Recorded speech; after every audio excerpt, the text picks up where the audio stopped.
Hello students, हम यहाँ पे डिस्कस करेंगे चैप्टर क्लास 9th का बायोलॉजी का फंडामेंटल यूनिट ऑफ लाइफ। अब इससे आप क्या समझते हैं, फंडामेंटल यूनिट ऑफ लाइफ क्या होनी चाहिए?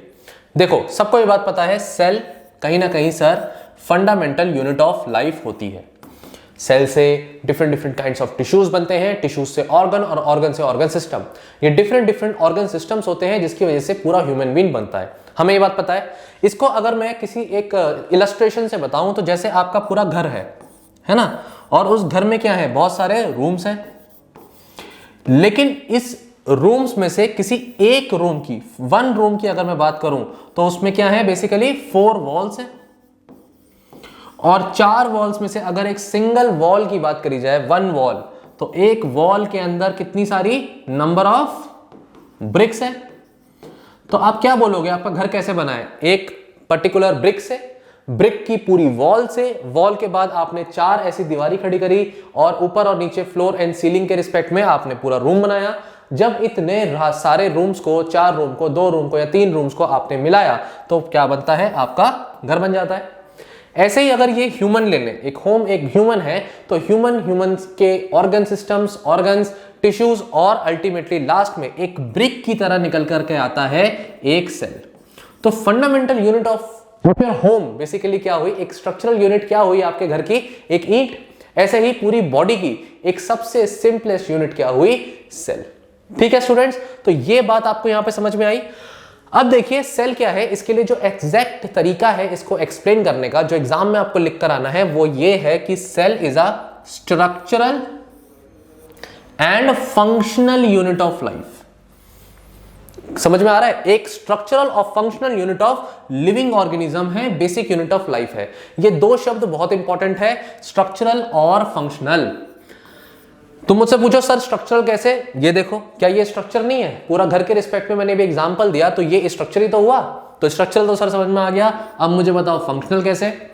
आपकी बॉडी में जो भी फंक्शंस होते हैं, कौन कौन से फंक्शंस हो रहे हैं? एक बॉडी में आपके जो है रेस्पिरेशन का प्रोसेस हो रहा है, आपकी बॉडी में नॉर्मल रूटीन में एक्सक्रीशन का प्रोसेस हो रहा है, जो भी मेटाबॉलिक वेस्ट बॉडी से बाहर निकल रहा है, किसी भी तरीके के फिजियोलॉजिकल चेंजेस हो रहे हैं, बायोकेमिकल रिएक्शंस हो रही हैं, किसी भी तरीके की बायोकेमिकल रिएक्शंस आपकी बॉडी में हो रही हैं। ये बेसिक फंक्शंस हैं जो आपकी पूरी बॉडी कर रही है। तो एक्चुअली में ये बेसिक फंक्शंस एक सेल के अंदर भी होते हैं। ऐसा नहीं कह सकते कि सेल के अंदर ये फंक्शंस नहीं हो रहे और बॉडी में हो रहे हैं, नहीं। हर एक सेल रेस्पिरेशन करती है, हर एक सेल के अंदर वेस्ट जो प्रोड्यूस होता है वो बॉडी से, सेल से बाहर जाता है, हर एक सेल के अंदर बायोकेमिकल रिएक्शंस होती हैं।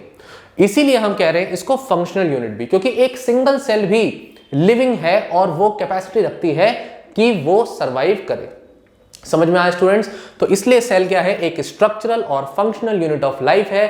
अब ये डेफिनेशन कोई भी स्टूडेंट गलत नहीं करेगा, सबको ये डेफिनेशन अब आनी चाहिए। ठीक है, एक आपको जैसे बायोलॉजी होती है, इसके अलग अलग ब्रांचेस होती हैं, तो सेल बायोलॉजी अपने आप में एक ब्रांच ऑफ बायोलॉजी है जो बेसिकली स्टडी करती है सेल के बारे में। तो सेल की स्टडी के लिए कौन सी बायोलॉजी निकल के आएगी? Branch cell biology. ठीक है, इतना समझ में आया? तो अगर आपको इतना समझ में आया तो आपको यह समझ में आएगा कि सेल अपने आप में कितना इंपॉर्टेंट एलिमेंट है हमारी बॉडी में। एक सेल ही अगर नहीं होगी तो हमारी पूरी बॉडी कैसे फंक्शनल करेगी। ठीक है, ये तो ह्यूमंस के रिस्पेक्ट में बताया मैंने। अभी एक सिंगल सेल ऑर्गेनिज्म बताऊंगा तो उसके अंदर तो सिर्फ एक ही सेल होती है। हमारी बॉडी में कम से कम इतनी सारी सेल्स तो है। ठीक है, अब आते हैं यहां पर डिस्कवरी पर कि सेल की डिस्कवरी कैसे हुई, है ना। तो सेल की डिस्कवरी सबसे पहली बार करी रॉबर्ट हुक ने। रॉबर्ट हुक साइंटिस्ट का नाम है। उन्होंने 1665 में, सोचो आप कितने सालों पहले, ये डिस्कवरी करी कि सेल नाम की कोई एक यूनिट होती है। कहां स्टडी करी उन्होंने? कॉर्क सेल्स में। कॉर्क आप समझ लो बार्क ऑफ द ट्री होता है, जैसे उसमें जो है जो कॉर्क होता है उसको इन्होंने क्या काम किया, उसके स्लाइसेस बनाए और उसको स्टडी किया। तो इन्होंने कुछ इस तरीके के कंपार्टमेंट्स देखे। ठीक है, इस तरीके के कंपार्टमेंट्स मिले उनको। और ये कौन सी सेल्स थी? कॉर्क सेल्स, डेड सेल्स हैं। ये बात जरूर याद रखना, कॉर्क सेल्स डेड सेल्स थी। रॉबर्ट हुक ने डेड सेल्स को स्टडी किया था। कभी भी आपसे पूछा जाए फर्स्ट टाइम डिस्कवरी किसने करी सेल की, आंसर है रॉबर्ट हुक। लेकिन अगर क्वेश्चन चेंज कर गया कि फर्स्ट टाइम लिविंग सेल की स्टडी किसने करी, तो आंसर बदल जाएगा। तब आंसर होगा एंटोन वॉन ल्यूवेनहुक। मैं भी उसके बारे में भी एक्सप्लेन करूंगा। आप पहले ये देखिए कि इस तरीके से एक स्ट्रक्चर उन्होंने स्टडी किया कॉर्क सेल में, और ये स्ट्रक्चर कैसा है, मधुमक्खी के छत्ते जैसा नहीं है। अगर आपने हनी कॉम्ब लाइक स्ट्रक्चर देखा हो, हनी कॉम्ब, तो मधुमक्खियां भी जो होती हैं वो कुछ इसी तरीके का स्ट्रक्चर नहीं बनाती, फिर उसमें वो मधुमक्खियां रहती हैं। तो आपने कभी उसको स्ट्रक्चर को ऑब्जर्व किया हो, देखा हो, फोटोग्राफ्स में देखा हो, तो इस तरीके का स्ट्रक्चर होता है वो हनी कॉम्ब लाइक स्ट्रक्चर, ठीक है। तो कॉर्क सेल की डेड सेल्स को इन्होंने स्टडी किया और उसके बाद इन्होंने एक अपना एक्सप्लेनेशन दिया कि इन छोटी छोटी यूनिट से मिलकर के स्ट्रक्चर पूरा बनता है, ठीक है। इसका नाम सर फिर सेल्स कैसे बन गया, क्योंकि ये सेल नाम तो रॉबर्ट हुक ने नहीं दिया था, उन्होंने इसका नाम बेसिकली यूनिट्स करके दिया था, और फिर इससे जो टर्म निकल के आया वो था सेलुले। सेलुले बताऊं क्या होता है, देखो ध्यान से, सेल्स जो वर्ड था ना उनके लिए यूज करते थे जो जेल में लोगों को रखा जाता था, जो भी आपके चोर हो गए, जो गुंडे हो गए, जो बदमाश हो गए, उन सब क्रिमिनल्स को एक जेल के अंदर रखते थे। जेल के अंदर छोटे छोटे कंपार्टमेंट्स होते थे, छोटे छोटे रूम्स जिसमें उन लोगों को रखा जाता था, वहां से वर्ड निकल के आया सेल। तो वो जो सेल है वो प्रिजनर या जेल उसके रिस्पेक्ट में था और उसको यहां पर अप्लाई किया गया, ठीक है। ये शायद बात आपको नहीं पता होगी। एनीवेज, तो डेड सेल्स की डिस्कवरी किसने करी, रॉबर्ट हुक ने करी, और लिविंग सेल्स को पहली बार स्टडी किया एंटोन वॉन ल्यूवेनहुक। क्लियर, तो ये लिविंग सेल के रिस्पेक्ट में है, ये डेड सेल के रिस्पेक्ट में है। फर्स्ट एंड सेकंड पॉइंट आपको पता होना चाहिए। अब मुझे एक बात बताओ, सेल का बेसिक स्ट्रक्चर कैसा होता है, सेल में क्या क्या चीजें होती हैं। देखो, सेल के अंदर सबसे पहले आती है सेल वॉल, उसके बाद उसके अंदर जो एक लेयर आती है उसे हम कहते हैं सेल मेम्ब्रेन। सबसे अंदर एक स्ट्रक्चर होता है जिसे हम कहते हैं न्यूक्लियस, और फ्लूइड इसके अंदर भरा हुआ होता है इस सेल के अंदर, और इस लिक्विड पार्ट को हम कहते हैं साइटोप्लाज्म। क्वेश्चन, क्या हर सेल के अंदर सेल वॉल होती है? Answer is no. Cell wall एक प्लांट सेल में तो होती है, लेकिन एनिमल सेल में नहीं होती। ध्यान रखना इस बात को, एनिमल सेल में नहीं होती, प्लांट सेल में होती है। दूसरी बात, क्या सर सेल मेम्ब्रेन हर सेल में होती है? Answer is yes. Cell membrane सभी तरीके की सेल्स में होगी। अगर उसे हम सेल बोल रहे हैं तो सेल मेम्ब्रेन उसके अंदर होगी ही होगी। थर्ड पॉइंट, साइटोप्लाज्म क्या सर हर सेल में होता है? Answer is yes. साइटोप्लाज्म सभी तरीके की सेल्स में मिलेगा, इररिस्पेक्टिव ऑफ वो सेल कैसी है। एंड लास्ट पॉइंट, क्या न्यूक्लियस सर हर सेल में होता है? देखो, न्यूक्लियस होता है दो तरीके का, एक होता है प्रिमिटिव और एक होता है आपका जो एडवांस हो गया, बेसिकली आपका आप कह सकते हो एनहेंस्ड। ठीक है, तो इस तरीके से हम अपनी न्यूक्लियस के बेसिस पर सेल्स को कैटेगराइज करते हैं, प्रोकैरियोटिक सेल है या यूकैरियोटिक सेल है। ये मैं अभी आपको थोड़ी देर में पढ़ाऊंगा, लेकिन हाँ, डीएनए या जेनेटिक मटेरियल हर सेल में होता है, हर सेल में जेनेटिक मटेरियल होता है। ठीक है, ये बात समझ में आ गई, छोटी छोटी चीजें समझ में आ गई। आ जाओ वापस आ जाते हैं चैप्टर पे। चैप्टर में अब हुआ ये, तो टॉपिक में जो न्यूक्लियस है, जो मैंने अभी आपको बताया, इस न्यूक्लियस की डिस्कवरी किसने करी? आंसर था रॉबर्ट ब्राउन। कैसे याद करोगे? ऐसे याद कर लेना, कोई एक सेल है, उसके अंदर सर ने ब्राउन कलर का एक स्ट्रक्चर दिखाया था, उसे न्यूक्लियस बोला था। Answer is Robert brown. ठीक है, रॉबर्ट हुक, रॉबर्ट ब्राउन, ये तो याद हो जाएंगे। अब मैंने आपको बताया कि सेल के अंदर लिक्विड पोर्शन भी है, फ्लूइड पोर्शन भी है, जिसे हमने बोला प्लाज्मा। प्लाज्मा का मतलब हो गया फ्लूइड, और सेल को हम दूसरे वर्ड से जानते हैं साइटो। तो साइटोप्लाज्म, स्टडी ऑफ सेल्स क्या है? साइटोलॉजी। ठीक है, तो cytology study of cells. Cyto मतलब सेल और प्लाज्मा मतलब फ्लूइड। तो साइटोप्लाज्म बेसिकली क्या है? फ्लूइड है जो सेल के अंदर है। लेकिन एक टर्म सर ने बताया अभी, प्रोटोप्लाज्म। प्रोटोप्लाज्म क्या होता है? जो भी लिविंग कंपोनेंट है सेल का, उसे हम कहते हैं प्रोटोप्लाज्म। ठीक है, इस प्रोटोप्लाज्म की डिस्कवरी, इसमें साइटोप्लाज्म भी आ जाता है, इसकी डिस्कवरी किसने करी? डुजार्डिन। कैसे याद करोगे? 2-4 दिन ऐसे करके याद कर लेना।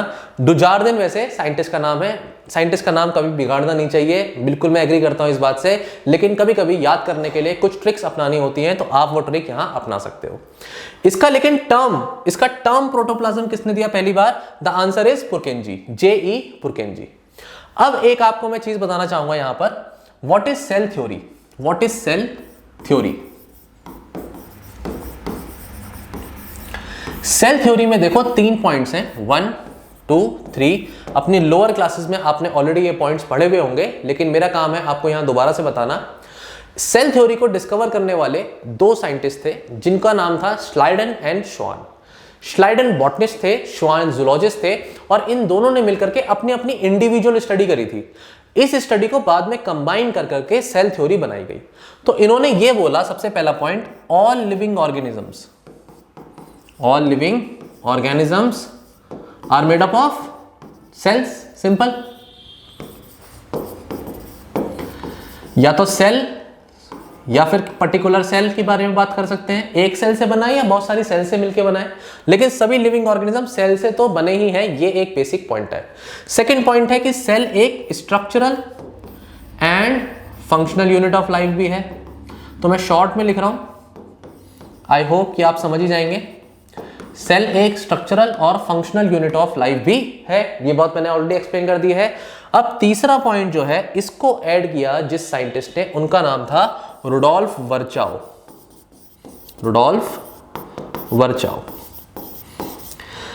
ये पॉइंट सेल थ्योरी में बाद में ऐड किया गया था, और इन्होंने बोला कि सेल आई कहां से, ये बात भी तो जाननी जरूरी है ना। तो प्री एग्जिस्टिंग सेल से न्यू सेल बनती है। तो इसको पॉइंट वाइज अगर लिखना चाहे तो कैसे लिखेंगे, new sales arise from the pre existing sales. जो पुरानी सेल्स होती हैं ओल्ड हो जाती हैं और उन्हीं से नई सेल्स बनती है। ये आपका पूरे 3 पॉइंट्स हैं, और ये 3 पॉइंट्स एक्चुअली में सेल थ्योरी के पार्ट हैं। आपको ये पता होना चाहिए। इसमें 3 साइंटिस्ट के नाम हैं, पहला है श्लाइडन, दूसरा है श्वान और तीसरा है रुडोल्फ वर्चाओ। ठीक है स्टूडेंट्स। अब इसके रिस्पेक्ट में यहां पर रुडोल्फ वर्चाओ मैंने आपको बता ही दिया। रुडोल्फ वर्चाओ के रिस्पेक्ट में देखिए, established that all cells arise from pre existing cells. Same point है जो अभी मैंने सेल थ्योरी में आपको बताया। ठीक है। नेक्स्ट आ जाते हैं कंपाउंड माइक्रोस्कोप पर। कंपाउंड माइक्रोस्कोप आपकी एनसीईआरटी में अच्छे से बनाया हुआ है और इसको फोटोग्राफ में ही दिखाया है, इसका एक्सप्लेनेशन डिटेल में नहीं दिया। आपको पहले पता होना चाहिए माइक्रोस्कोप काम क्या करता है। माइक्रोस्कोप एक होता है माइक्रोस्कोप और एक होता है टेलीस्कोप। तो बेसिक डिफरेंस क्या है दोनों में? माइक्रोस्कोप छोटे ऑब्जेक्ट्स को बड़ा करके दिखाता है और टेलीस्कोप दूर के ऑब्जेक्ट्स को हमें देखने में हेल्प करता है। तो प्लैनेट्स वगैरह ऑब्जर्व करते हैं हम जब दूर के, तो हम टेलीस्कोप यूज करते हैं, और जब हम लिविंग ऑर्गेनिजम्स छोटी छोटी सेल्स को आंखों से देखने की कोशिश करते हैं तब हम माइक्रोस्कोप यूज करते हैं। माइक्रोस्कोप 2 तरीके के हैं, सिंपल माइक्रोस्कोप और दूसरा होता है कंपाउंड माइक्रोस्कोप। इसके अलावा भी कुछ माइक्रोस्कोप हैं जो एडवांस अब बन चुके हैं, जैसे इलेक्ट्रॉनिक माइक्रोस्कोप, ठीक है, फ्लोरोसेंट माइक्रोस्कोप। तो अलग अलग तरीके के माइक्रोस्कोप और भी हैं। हम इलेक्ट्रॉनिक माइक्रोस्कोप या इलेक्ट्रॉन माइक्रोस्कोप पे उसके डिटेल में नहीं जाएंगे, ठीक है, ये हम नहीं पढ़ेंगे। हम बेसिकली देखते हैं सिंपल और कंपाउंड में क्या डिफरेंस है। सिंपल में सिंगल लेंस यूज होता है जनरली, और सिंपल माइक्रोस्कोप बेसिकली बहुत सिंपल होता है। ये ज्यादा मैग्निफिकेशन इसकी पावर नहीं होती, बहुत ही लिमिटेड मैग्निफिकेशन ये शो कर सकता है। जब साइंटिस्टों ने, जब इन जितने साइंटिस्ट थे उन सब ने जब पहली बार डिस्कवरी करी कुछ छोटी छोटी लिविंग ऑर्गेनिजम्स की जो आंखों से हमें नहीं दिख रहे थे, तो उन्होंने सिंपल माइक्रोस्कोप ही बनाया था। क्लियर। लेकिन कंपाउंड माइक्रोस्कोप आपके सिलेबस में है और ये इसका डायग्राम भी आपके सिलेबस में है। ध्यान से देखिए इस माइक्रोस्कोप के कंपोनेंट्स क्या क्या हैं, वो मैं आपको जल्दी से बता देता हूं। सबसे पहला कंपोनेंट है कि आपके यहां पर जो ये पूरा माइक्रोस्कोप है इसके अंदर 2 लेंसेज हैं। पहला लेंस है जो यहां पर है, जो दिख रहा है हमें, फर्स्ट लेंस इज आईपीस, और दूसरा लेंस है यहां पर ऑब्जेक्टिव लेंस। तो 2 लेंस होते हैं। ये पूरा स्ट्रक्चर है, पूरा ट्यूब है। यहां पर आपका सैंपल रखा हुआ है इस जगह पर, माइक्रोस्कोपिक स्लाइड। आप कोई भी स्लाइड बनाते हैं उस स्लाइड को यहां पर लगाते हैं, क्लिप के थ्रू उसको एडजस्ट करते हैं। 2 लेंसेज बहुत इंपॉर्टेंट है। एक ऑब्जेक्टिव लेंस है जो ऑब्जेक्ट के पास है, और आई पीस है जो आप यहां से अपनी आंखों से जब इस चीज को ऑब्जर्व करने की कोशिश कर रहे हैं, तो ये आपकी आईज है, आप यहां से इस ऑब्जेक्ट को ऑब्जर्व करने की कोशिश कर रहे हैं, और तो जो लेंस आपकी आईज के पास है उसे हम आई पीस कह रहे हैं। ठीक है। कैसे लेंसेज हैं ये? कॉन्वेक्स लेंसेज हैं। कभी कोई पूछ ले तो पता होना चाहिए। अब कॉन्वेक्स लेंस और कॉन्केव लेंस कैसे होते हैं, ये फिजिक्स है, आपको क्लास 10th के फिजिक्स के टॉपिक्स में पढ़ाया जाएगा। इसके अलावा हम जब फोकस से एडजस्टमेंट करते हैं तो वहां पर कोर्स एडजस्टमेंट और फाइन एडजस्टमेंट 2 वर्ड आपको दिख रहे हैं। ये एडजस्टमेंट में हेल्प करते हैं, फोकस करने में हेल्प करते हैं। नीचे की तरफ मिरर होता है एक, यहां से लाइट आती है और मिरर पर टकरा के अंदर की तरफ, ऑब्जेक्ट की तरफ जाती है और लाइट को कंडेंस करने का काम यहां पर होता है। ये स्टेज है, स्टेज पर आपकी स्लाइड रखी जाती है और नीचे ये स्टैंड हो गया इसका बेस और ये बॉडी की ट्यूब हो गई, ये पूरी ट्यूब है। तो इससे ज्यादा आपको ज्यादा जानने की जरूरत नहीं है। अगर आर्म यहां पे लिखा है इसका मतलब है यहां से आप माइक्रोस्कोप को पकड़ सकते हैं। So this is the overall structure of compound microscope. बनाना इसका आसान है, बहुत ऐसा कुछ टफ नहीं है इसको बनाना। अब अगर आप इसको बनाने की कोशिश करें तो सिंपल है। यहां पर आप स्टैंड बना लीजिए, ऊपर एक ट्यूब दिखा दीजिए, यहां पर आप अपना इस तरह से ऑब्जेक्टिव लेंस दिखा दीजिए, ऊपर की तरफ आप यहां पर आईपीस दिखा सकते हैं, इधर की तरफ ऐसे करके आर्म दिखाइए और नीचे की तरफ आप मिरर दिखा करके पूरा स्टैंड प्रॉपर यहां ऐसे बना सकते हैं। तो 2-3 बार प्रैक्टिस करेंगे, इजिली हो जाएगा, डू नॉट वरी। डन। तो ये आपका हुआ ओवरऑल टॉपिक जो माइक्रोस्कोप, कंपाउंड माइक्रोस्कोप की स्टडी का था। अब आ जाते हैं हम सेल थ्योरी पढ़ने के बाद हम कंपाउंड माइक्रोस्कोप पढ़ने के बाद shape and sizes of the cell. कितने तरीके की सेल्स हैं, किस शेप की हैं और उनका साइज क्या है, ये आपको कहीं ना कहीं पूछा जा सकता है एग्जाम में। तो देखो मैंने एक अच्छे से ना आपको बता दिया यहाँ पर कि किस तरीके की सेल्स हैं और एनिमल्स में और प्लांट्स में कौन सी बड़ी है कौन सी छोटी है। 2-3 चीजें हैं, जल्दी से सुन लो। एक नॉर्मल साइज जो ह्यूमन सेल की होती है वो 20 माइक्रोमीटर की होती है। अब माइक्रोमीटर क्या होता है, आप लिखते हो 1 metre is equal to 100 centimetre. तो 1 सेंटीमीटर को अगर लिखना होगा तो क्या लिखोगे, 1 centimetre is equal to 1/100 metre. और जब इसको पावर में कन्वर्ट करते हैं तो कैसे हो जाता है ये 10⁻⁻² मीटर। तो जैसे 1 सेंटीमीटर 10⁻⁻² मीटर होता है, ऐसे ही माइक्रोमीटर बेसिकली 10⁻⁻6 मीटर होता है। सोचो कितनी बार जीरो नीचे आ रहे हैं, 6 बार नीचे जीरो आ रहे हैं 1/, में तो कितना छोटा साइज होगा। तो एक ह्यूमन की सेल इस डायमीटर की है। क्लियर। अगर लार्जेस्ट सेल कभी आपसे पूछे कि लार्जेस्ट सेल कौन सी है एनिमल्स के अंदर, तो वहां पर आप लिखेंगे ostrich egg cell is the largest cell. ये करीबन 15 सेंटीमीटर की सेल होती है। कितनी लंबी हो गई, 15 सेंटीमीटर तो कहां और 10⁻⁻6 मीटर तो कहां। प्लांट्स में पूछेगा तो एसिटाब्युलेरिया, ये अपने आप में एक सेल होती है इस एल्गी की और ये 6 to 10 सेंटीमीटर की होती है। याद करने के पॉइंट्स हैं, एनसीईआरटी में तो डायरेक्टली नहीं लिखे बट आपको पता होने चाहिए, ये बेसिक इंफॉर्मेशन भी है। जब सेल पढ़ रहे हो तो क्यों ना इस इंफॉर्मेशन को भी यहां पर जान लो। स्मॉलेस्ट सेल जब पूछेगा तो लार्जेस्ट और स्मॉलेस्ट बता रहा हूं पहले। स्मॉलेस्ट सेल अगर आपसे पूछेगा तो आपको बताना है PPLO, pleuro pneumonia like organisms. PPLO जो माइकोप्लाज्म भी कहते हैं इसको, माइकोप्लाज्मा सेल्स, ये आपकी सबसे छोटी सेल्स हो गई, दैट इज 0.1 माइक्रोमीटर। ठीक है, तो माइकोप्लाज्म अपने आप में ऑर्गेनिज्म होता है और बहुत ही छोटे छोटे ये निमोनिया लाइक सेल्स होती हैं। ये वो निमोनिया नहीं है जो निमोनिया आपको कॉज करता है लंग्स में प्रॉब्लम, ये वो वाला निमोनिया नहीं है, वो तो एक बैक्टीरिया से होती है डिजीज, डिप्लोकोकस निमोनिया से। ये आपका माइक्रोस्कोपिक ऑर्गेनिज्म है जिसे हम माइकोप्लाज्म कहते हैं। डन। अब अगर लॉन्गेस्ट सेल देखें तो यहां लार्जेस्ट और स्मॉलेस्ट तो सर ने पढ़ा दिया, ये लॉन्गेस्ट यहां पर मैं बताने वाला हूं। तो लॉन्गेस्ट सेल में जो एनिमल के अंदर लॉन्गेस्ट सेल है that is nerve cell. 1 metre तक लंबी हो सकती है, आपके सर से लेकर के आपके पैरों तक भी जाएगी, तो भी देखो कितना रोल करके घूमती भी जाएगी, 1 मीटर तक लंबी। Clear. And then in plants the answer is hemp fibre. ये नहीं भी याद रहेगा चलेगा, लेकिन एनिमल सेल के अंदर जरूर याद रखना नर्व सेल मैक्सिमम 1 मीटर लंबी तक हो सकती है। ठीक है स्टूडेंट्स, तो ये पॉइंट आपको अच्छे से समझ में आया, साइज ऑफ द सेल। अब हम देखेंगे शेप ऑफ द सेल। ठीक है, शेप ऑफ द सेल देखो, अभी साइज पढ़ा है, अब शेप की बात करेंगे।